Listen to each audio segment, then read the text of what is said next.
This is from the young adult novel I wrote, Full Term, and it gets it starts off not quite with a bang, but with what happens 9 months after a bang.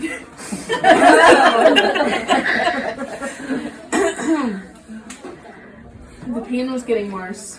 Maya gripped the edge of her desk, the tops of her fingers turning white. Her nausea had passed, and she'd been just trying to get through the last class of the day, but it had slowly dawned on her that ship had sailed. Out of the harbour, way out to sea, gone. Earlier that morning, she'd been convinced that what she was experiencing were not real contractions. She'd double-checked her guidebook, and it had said that fake contractions not only were a thing, but were actually pretty common. At that point, the pains weren't that bad, and pretty far apart. A few times she'd actually thought they'd gone away completely, only to pick up again, but now there was no escape, no knowledge from the pain. Hope had turned to denial, then a sinking kind of acceptance, and now absolute, all-out panic. This hadn't been the plan. The due date she'd calculated wasn't for another 2 weeks. She'd had a plan. Why did the universe hate her? Maya took a deep breath and raised her hand, her arm shaking. Mr. Daniels? He looked up from his desk. Yes, Maya, what is it? Can I be excused? Mr. Daniels sighed and looked at his watch. There's a half hour left. You can wait. No, said Maya, trying to keep her voice even, but the pain was cresting again. I'm sorry, I can't. Might I remind you, said Mr. Daniels, these equations you're working on form a key part of your exams.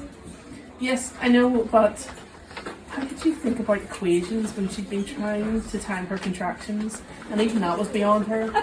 Because she couldn't exactly sit staring at the clock. Someone would definitely notice sooner or later. So she just kept sneaking glances, except the pain made everything feel like it was taking forever. So when she looked back up, she could never quite trust what she saw. Like, had the second hand really only gone around once?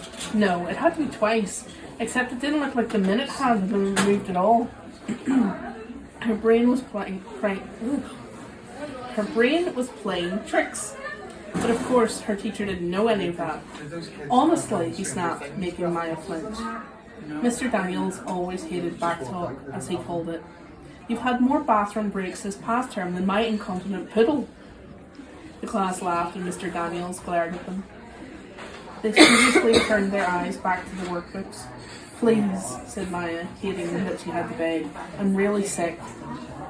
Mr. Daniels sighed again.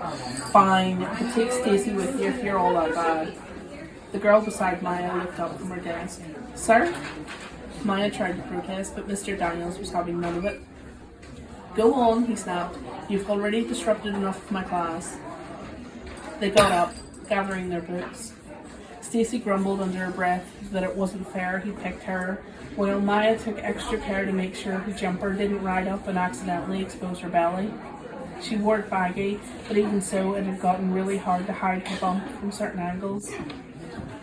More pain hit Maya the second she was in the hallway, and she had to hurry her steps towards the girls' bathroom, pushing past a couple of guys in the way. She didn't pause to see who they were, and yelped when a hand landed on her shoulder, fighting her instinct to lash out at whichever one of them had put it there. Maya, are you okay? Crap. That was Richard's voice. Her ex-boyfriend and father of her swiftly incoming child. This could not be happening.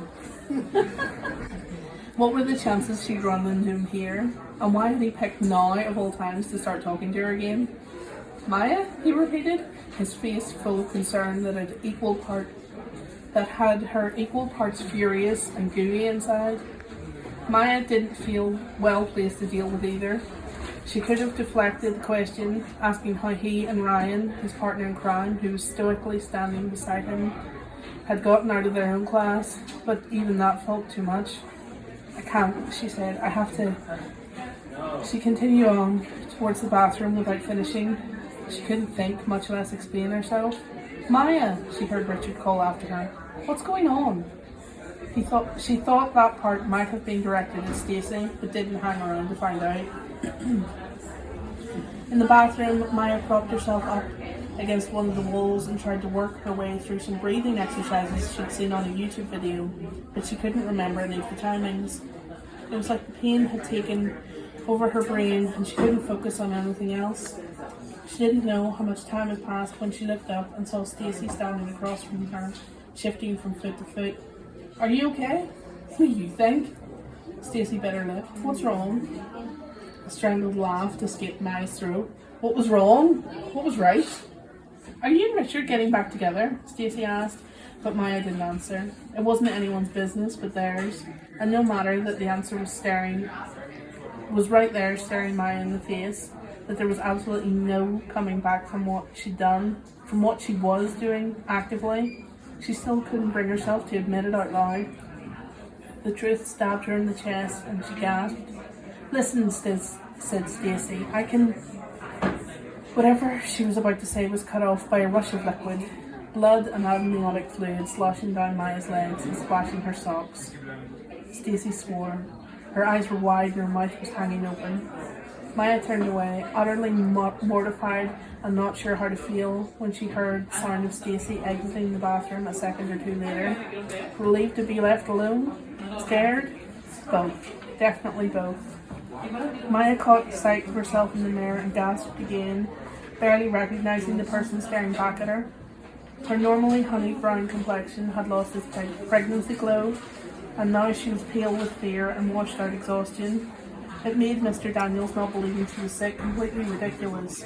It explained why Richard had suddenly gotten past his problem with her and looked like he had been about to slip into the caretaker mode he always was in around his mum and sisters. She began to cry, silent at first, then gasping sobs that made her whole body shake. How could she have let this happen? Why had she pinned all of her hopes on having got her due date right? Yes, the guidebook said most first pregnancies went full term, but that wasn't a guarantee. And at this point, she was doubting she'd even calculated the dates right in the first bloody place. All Maya did know for sure was that now she was not only having her baby practically in public, far from the care of the women's shelter she'd picked out 2 towns away, but people had seen her in distress. Her classmates might not know what was going on with her. That wouldn't stop them turning theories into the rumour mill anyway. She spared the thought of what news Richard might get and how he'd hear it, from whom. Yes, she should have told him herself, but she'd finally been ready, and then suddenly he hadn't been around or willing to listen. Maya screwed her eyes shut, knowing she'd have to move past it. It was done, and there was a much more real danger had started flashing in her head, eclipsing the Richard one. Someone was going to call her mum. And I will leave it there.